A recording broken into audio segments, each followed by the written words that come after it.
오늘 열리고 있는 서울시 국정감사에서는 서울교통공사의 고용세습 의혹이 집중 조명되고 있습니다. 더불어민주당은 야당인 자유한국당의 공세에 맞대응하지 않고 혁신 성장과 민생 경제를 연일 강조하고 있습니다. 취재기자 연결해서 자세한 소식 알아보겠습니다. 김주영 기자.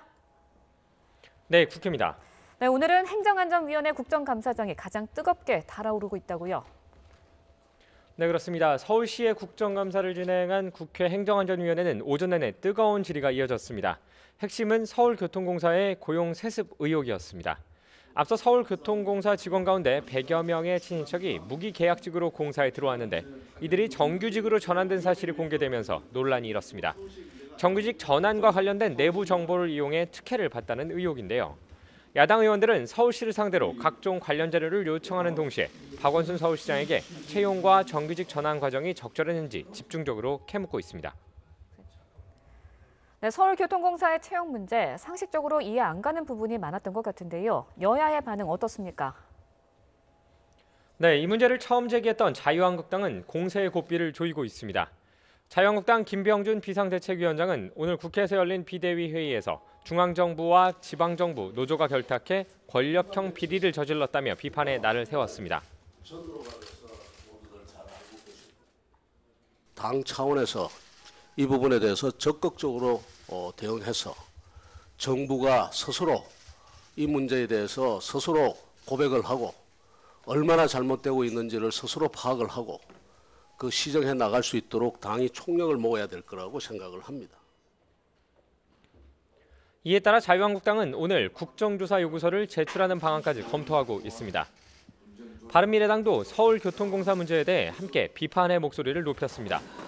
바른미래당 김관영 원내대표는 오늘 열린 원내대책회의에서 청년과 취준생에게 꿈의 직장인 서울교통공사가 알고 보니 일자리 세습이 가능한 귀족 노조만의 꿀직장이었다고 꼬집었습니다. 서울시에 대한 국감을 통해서 이 부분을 제대로 짚어나가겠습니다. 또 국회가 이번 일에 대한 진상조사를 할 책임이 있다고 생각을 합니다. 앞으로 국정조사를 통해서 진상을 국민 앞에 밝힐 것을 촉구합니다. 반면 집권여당인 더불어민주당은 국정조사까지 갈 사안은 아니라는 당내 분위기 속에 별다른 맞대응을 하지 않고 있습니다.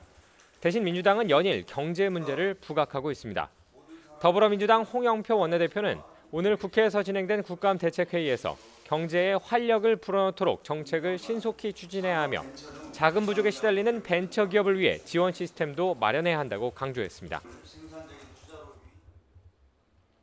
스타트업과 벤처기업이 투자 자금을 보다 쉽게 조달할 방안을 마련하겠습니다.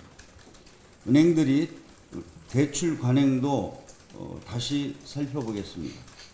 단기 실적에 급급한 나머지 장기적으로 기업을 지원하는 데 소홀한 문제점을 반드시 보완해야 합니다. 이에 따라 더불어민주당은 어제 민생연석회의를 출범한 데 이어 오늘 국정감사에서도 경제 관련 질의를 집중 진행하고 있습니다. 네, 오늘 총 13개 상임위원회에서 국감이 열리고 있는데요. 주로 어떤 이야기들이 오가고 있습니까? 네, 기획재정위원회는 국정감사가 시작된 이후로 끊임없이 여야가 뜨겁게 부딪혀왔지만 오늘은 조금 온도가 낮아진 상황입니다. 여야 의원들이 심재철 의원의 재정정보 유출 관련 질의를 자제하기로 결정하면서 격한 분위기가 누그러졌습니다. 대신 여야는 현 정부의 소득주도 성장 정책이 적절한지를 두고 질의를 이어가고 있습니다. 산업통상자원 중소벤처기업위원회의 한국수력원자력 국정감사에서는 문재인 정부의 탈원전 정책이 또다시 도마 위에 올랐습니다. 국토교통위원회 국정감사에서는 수도권 집값 급등과 현 정부의 부동산 대책이 주요 현안으로 다뤄지고 있고 정무위원회 국감에서는 출연 연구기관의 예산 낭비와 낙하산 인사 등이 쟁점으로 떠올랐습니다. 지금까지 국회에서 YTN 김주영입니다.